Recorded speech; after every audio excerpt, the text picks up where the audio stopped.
Good evening and welcome to India First. I'm Priyanka Agarwal Chaudhary. A record number of terrorist attacks were planned, foiled or carried out not just in West Asia but in European Union countries this year, including Nice attack in France, the Brussels attack in Belgium, an explosion at an airport in Istanbul and several others. The US too saw mass shootings leading to a debate of its gun laws. We in India have been battling attacks for decades, and finally the world is now uniting to fight the menace of terrorism. That's what we'll be discussing today. Joining us in the studio, two very important guests. On my left, Ambassador Satish Chandra, who's also the former Deputy NSA. And on his left, we have with us Commodore Uday Bhaskar, who's the Director, Society for Policy Studies. Thank you both for joining us here on India First. Ambassador Chandra, if I come to you first, looking at the kind of terrorism that we're seeing here, really, what needs to be done? I mean, how do you define this kind of terrorism that we're seeing all across the world now? Like you stated in your opening assertion that the world is coming together, unfortunately that hasn't happened. Okay. Because there are many countries which have been involved even in promoting terrorism. And in fact, you're right that we have been struck by terrorism for decades now, and we took a path-breaking measure decades ago for a convention on international terrorism.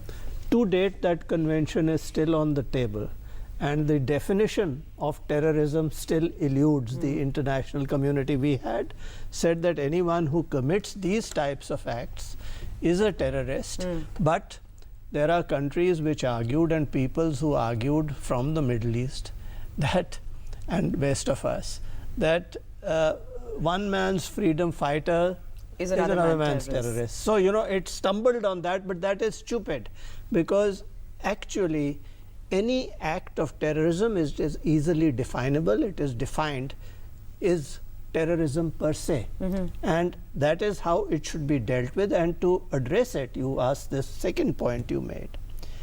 There are two things we have to do. One is the international community has to really come together, which it hasn't. And that convention needs to be adopted, because then you can sanction countries which are supporting terrorism. They are providing inspiration, support, shelter, and so forth. And there are countries which are themselves being hit by terrorism, but they still do it. So one is, of course, at the international level, that everyone must take this seriously, act in concert, and ensure that no such support is given to terrorists. In fact, they should be caught. But the other aspects of controlling this, and there are essentially two things. One is set your counter-terrorism mechanisms in order to prevent such actions happening in your country. But the other, equally important and even more important today than ever before, is the counter-narrative. And the counter-narrative really is that the preaching of terrorism that is being done in the social media, as you said, you must counter it in the social media. And if common factor, if I may say so, there are 3 or 4 common elements in today's terrorism. One is the bulk of it comes from Muslims and from Islam. It is a fact. It is Muslims who are committing the bulk of it. Second, there is a direct or indirect affiliation with parent organizations like ISIS, Al-Qaeda. They are outsourcing it. They may not be controlling it, but this is the appeal they have. So there must be a counter narrative to cut out that appeal. The third thing is the people are young. They are youth. True, but then it brings us to the big question, Commodore Bhaskar, getting you into the discussion, and when we're talking about a certain ideology which is trying to rule the world, but the face of terrorism that is changing, like what Ambassador Chandra talked about, the youth. Also, what about how it's changing in terms of it's becoming homegrown terror rather than attacks coming in from outside? How do you deal with that? How do you bring about a counter-narrative to the narrative that we're seeing at this point in time? Well, I think that's a very complex question, because just to extend the point made by Mr. Chandra, over the last decade, I think what we are really witnessing is a steady increase in what, for want of a better term, I would describe as the societal entropy, which is linked with violence, and the way in which we have a pattern wherein the innocent citizen, whether that citizen is in Istanbul or in Nice or Brussels or in the United States or in India, has now become the target of quote unquote the terrorist attack. And this is compounded by what I would call as the easy access to firearms and the kind of technologies that allow the equivalent of almost mass murder. And if you look at the spectrum of what is the ideology that is driving this kind of terrorism, now in the current period, since we have witnessed so many attacks over the last couple of months, we almost axiomatically think of the Islamic State. Of course. Which is one kind of ideology that is driving this. If you remember the months that followed 9/11, we all spoke about 9/11 and the Al-Qaeda. Now, I think Ambassador Chandra rightly pointed out that well before 9/11 happened, we in India were dealing with a certain virulent form of terrorism, which had its origins in what, again, was called as state-sponsored terrorism. So I think at this point, when we are looking at this in 2016, unless there is a return to what I would call as the basics, which is that states that have either supported the ideology that is driving terror, or for political reasons are providing the equivalent of material support, as in the case of Pakistan. And it's not just that India is the country that talks about Pakistan support. We have the Afghan president now, who has made much the same kind of charge about Pakistan. So you have some states, I think, who are actively supporting terror. But will sanctioning them be enough? How do you take it a step forward? No, you can't sanction them, Priyanka. I mean, Pakistan is a very good test case where who will sanction them? Will the United States sanction Pakistan? The answer is no. Will China identify Pakistan as a sponsor of terror? No. So I think we really have to get back to the drawing board, which forum is a question mark, and say that first of all, can we have this political consensus, which goes back to the kind of advocacy India had, saying can we even put together a convention on terrorism? And again, the answer is no. So I think we have a whole political problem, and then we have the equivalent of the socio-cultural issue, which is that we often talk about the lone wolf. But the lone wolf is not that lone. He or she is not operating in such a vacuum. And this is where we talk about ideologies and the ecosystem of the social media.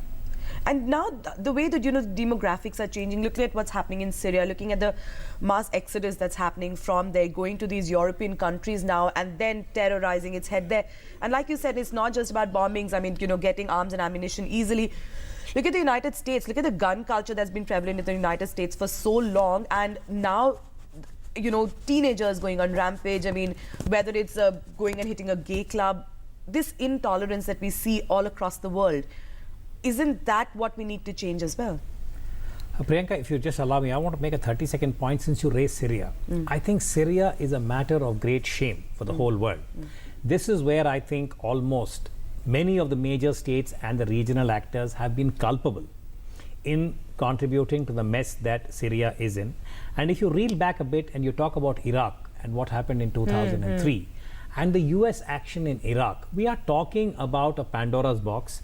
And the Chilcot report that was released in Britain, in many, I would say, ways points to what I would call as a complete lowering of integrity. And I think that is the very, very serious issue. Because of that, we are dealing with the kind of situation that we are in now. But is the world just going to, Ambassador Chandra, is the world just going to be discussing it? Are there going to be condemnations coming in from world leaders, or is the world going to start acting very soon? Isn't that what they need to do? They should do it, and there has been condemnation of this. Is condemnation enough? But you see, the point is that Uday is quite right. That why has this happened? Before we treat a disease, we need to understand it. And it has happened because there has been so much foreign interference in the Middle East, particularly, mentioned Iraq and Syria, case in point, where you had states from where you now have terror coming, but which were perfectly under control. Fine, there were regimes which were authoritarian regimes, but you still didn't have an export of terror. Course. And terrorists in Syria, for example, terrorist groups have been funded, including by Western countries, leave aside Saudi Arabia and others. So what he said is dead right. that you have actually created this mess and it is coming back to hit you. It will hit you. But what is to be done? Now, you mentioned youth. These are a very vulnerable section of society, and this is not new. In the 60s, as a young man in Europe, there were youth uprisings throughout Europe in the universities, and there were hundreds and thousands of people out on the roads, on the streets protesting against governments, and there was violence used, both sides. So this is not an unusual thing. What is, to go back to where I started, is that this phenomena that has happened amongst the youth who are all Muslims. It is Islamic. We cannot escape from that. And unfortunately, a narrative has been started, not new, but it's for decades. I'm sorry. Preaching violence, that it is justified. So I said counter narrative. You need a counter narrative, not just by everyone around us, but particularly within Islam. In fact, what you are seeing is a civil war within Islam, which has happened, and it has to be treated from within it to be most effective in terms of a counter narrative. You know, but when you're talking about Islam, and we're seeing some of these youngsters have been born and brought up in countries like the United States, in countries where really not that much influence of the Islamic State, so to say, and then what happens that you're growing up and then you start, going towards a certain ideology. Is it all due to social media? Is it because of the kind of technology you have at your disposal? And then, with the world becoming one global village, how do you curb that? No, you take the West, for example, whether it's the United States or France or any of the West European countries. Here you have, these are maybe second generation people who are there, who have settled there. And there are gaps, there are inequalities, and there is media and hate being preached from the pulpit, which is being pushed through by various types of imams. Now they are filling a gap, a void in these people's lives who maybe feel neglected for one reason or another, and they are very vulnerable. They get taken in by this and then into violence. Hence, the need for a counter narrative within Islam, and the moderates and the bulk of people who are Islamic want peace. They don't believe in this. Actually, Islam is being perverted by the hate preachers. That is the issue, really. And Kamana Bhaskar, then if we talk about, those shootings that we see in the United States, and not all of them are by Muslim youth. I mean, we see some of these teenagers who are citizens of the United States going on a rampage, killing, their fellow students, etc.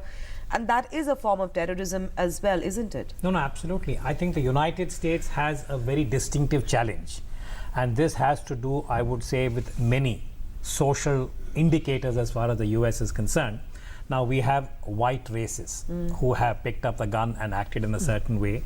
The United States has a very serious problem as far as race is concerned, and how, quote unquote, black Americans feel that they are being treated. Almost every month we see a case where black Americans have been subjected to this kind of violence by the police in particular. Within the US, I think President Obama, for instance, has often drawn attention to the need for more stringent gun control, but he has not made any headway, and that's because of the domestic politics within the United States. But I want to add to a point that Mr. Chandra has made. Now, 30 years ago, when we spoke about terrorism, he spoke about Europe. If you were in UK, we spoke about the IRA as a manifestation of terrorism. You went to Spain, people spoke about the Basque and so on. But what has changed is, at that time, terrorism had a clear political objective. It was within a certain framework or almost subnational. At best, people were seeking political identity, autonomy, and so on. What has happened post 9/11 is that the narrative and the objective has become supranational. And I think that is the disturbing part. I mean, we in South Asia, we had the experience of the LTTE in Sri Lanka. That was a terrorist group. We lost a former prime minister as far as LTTE was concerned. But again, the objective was something that could be contained in a political context. What we are now facing is the virulence of an ideology the interpretation of Islam, which we now link with Saudi Arabia, I think that's very corrosive. But what is it hoping to gain? I mean, we're talking about innocents being killed. Look at, you look at What's these it trying attacks. to gain? Priyanka, what happened in Kabul yesterday? The Hazaras.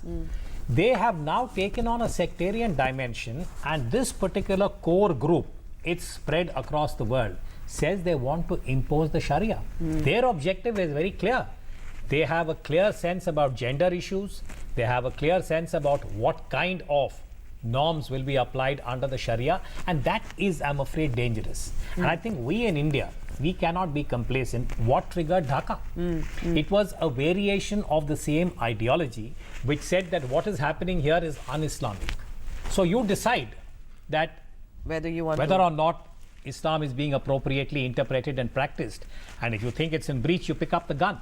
So I think this is the latest manifestation that we have to deal with. And for me as an analyst, as I said, it is the intensity with which this ideology is now spreading in small clusters. And that is being enabled by social media. And recently, we in India have gone through a debate about this preacher and what kind of quote unquote negative impulses are being spread by one man, ostensibly to preach faith and peace. So these, I think, are the distortions in our own ecosystem, and where politics plays a corrosive role, I think then containing it becomes very, very difficult, and we might see more mayhem and blood before there is some sense of being able to come back to a median. You know, when we're talking about this homegrown terrorism and how these ideologies are reaching out, how do you stop that spread? How do you get youth to stop joining these organizations? I defer to the Deputy National Security Advisor and ask him. No, but actually, we think it is homegrown. You see what's happened in Bangladesh. In Bangladesh, for example, these people were clearly influenced by preachers. No, but that is what is happening. We're seeing influence actually reaching out to the people of that country to get them to perform these acts, which are also killing innocents of, again, the same country. That's right. No, so hence the point is that a certain line is being put out by Wahhabi Islam and preachers of that variety, that ilk, who are so intolerant and saying things clearly in breach of Islam. So the youth has to be educated that, look, this is not on. This is what you're learning is not Islam. It is anti-Islam. And that is the counter narrative that is you're talking about. So this social media is extremely important because it spreads like wildfire. True, and we just keep seeing a change of name. Like I said earlier, you kill one, the name changes and they crop up with another name. So it's not really enough, like, an eye for an eye is actually leaving the whole world blind at this point in time. No, absolutely right. Because what is happening is, and you then have groups like Al-Qaeda, you have JMB, etc. in Bangladesh. And there is often a common mentor, and that mentor wants violence and wants this sort of thing for their own ends. Kamina Bhaskar earlier talked about which is the organization that actually comes together, brings the world together to fight this kind of terror. And India has been, like, we been talking about fighting terrorism for a very, very long time. What are the political compulsions that each nation has, or where they need to come together to kind of start shunning violence? How do you get those ambassadors to start preaching hope and love to the whole world? I think Prime Minister Modi, if you look at his own advocacy over the last 2 years, right from the United Nations, when he addressed it the first time, to every summit where the Prime Minister has gone, I think he has drawn attention to the urgency of having some kind of consensus as far as terrorism is concerned, and also he has recommended a few steps. I think even now in 2016, after this very tragic experience that the world has gone through, and literally now we are in a situation where every week we are anguished by one event or the other. The most recent that we have seen now, or what's happened in Baghdad. Baghdad was preceded by Kabul. Kabul was preceded by Brussels, Nice. It goes on and on. I think for India, perhaps, as a country that has dealt with this for more than 25 years, I often say that our experience of this kind of terrorism really goes back to early 1990, when in Jammu and Kashmir, we had a situation where on the basis of religion, we had the equivalent of a pogrom, and which resulted in the Hindu Pandits of the state having to flee, and a series of very negative developments that took place after that. We have evolved our own ways of dealing with this. There is a case, I think, at the political level, perhaps for India, to call for this global convention on terrorism, to host it if need be, and see whether or not many of these contradictions and quote unquote the hypocrisies can be brought to the table. And here I think the major powers, both the United States and China, have their own experience. Now, unless we bell this cat, I think we would be in this cycle where each time there is an event, there is genuine anguish. But it is very, very important, meaning that it doesn't lead to any kind of tangible corrective. And that is what I think we need to redress. You know, then it goes back to 9/11, and when 9/11 happened, and before the events that led up to that, or the events that took place after 9/11, and then we saw world outrage happening about, you know, the bombings in Afghanistan or Iraq, but nobody really stopped. So when we're talking about how the world needs to come together, what will bring them to the table? Because there's, I mean, the common enemy has to be terrorism, but like I said, like you said when the show started, one man's freedom fighter is another's terrorist. And this is what is the explanation given, and it's very unfortunate because many countries, including Western countries, have used terrorists as an instrument of their foreign policy. Pakistan does it all the time. But there are these other countries, including Western countries, who did it. I mean, after all, the struggle in Afghanistan, they were funded, the terrorists were funded by the Chinese, by the Americans, by the Saudis. There must be some others also, but this is the major amount of funding. They all use terrorists. And in our discussions when I was in the system, we would talk to various countries about terrorism, and they would turn cold when we talked of LET and others because it wasn't affecting them. And I told them, I said, look, be very clear that terrorist organizations morph. They may hit us today and only us.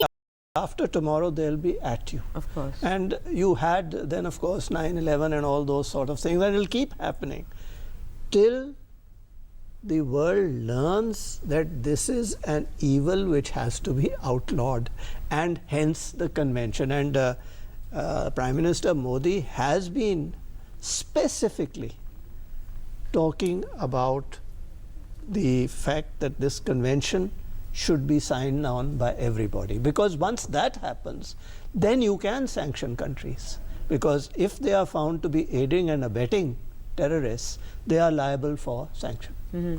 But is that going to be a big deterrent? Commander Bhaskar, do you think just sanctioning countries is going to be a big deterrent, and you know, will all countries actually come together to sign the convention in the first place? Well, I think that is a very big question mark, because as we have seen over the last year, will countries that often make rhetorical statements about terrorism, will they actually step up and sign on the dotted line? I would say the answer is no. But that does not mean that we should not, I think, flag the issue. Of course. And that is where I think India's own advocacy as far as the scourge of terrorism is concerned. And we are dealing now very specifically, I would say, with the quote-unquote the Islamic variant, that which is associated with the Islamic State. But Priyanka, if you allow me, I also want to say that, as I said earlier, there is now a culture of violence, which we are seeing the world over. We are seeing it in our own country. Our minorities, for instance, are going through their own experience where they feel, quote-unquote, terrorized. And I think these are the issues that need to be addressed in a very candid manner, saying that between state, between society, and the kind of narratives that are really becoming dominant, all of this needs to be questioned very objectively, very candidly. If not, as a society, we will continue to pay a very heavy price, where the anxiety you see in Western Europe today. Now, in the last week, because of what happened in France, what happened in Germany, today social media is agog. People in Western Europe are saying, can I go out with my children? Will my daughter be safe if she goes to the airport or the metro? Now, that I think is a very sad reflection for any society when we talk about the insecurity which animates the whole, I would say, cultural fabric. And that's what we need to avoid. Otherwise, our counters will be increasingly more policing, the equivalent of more guns, whether it is with the state agencies or otherwise, more surveillance. And that doesn't help, and that is a cul-de-sac as I see it. True, and that's not really also going to be helping. Any last comments, Master Chandra, that you'd like to make? No, I just feel that we need to work together against terrorism internationally.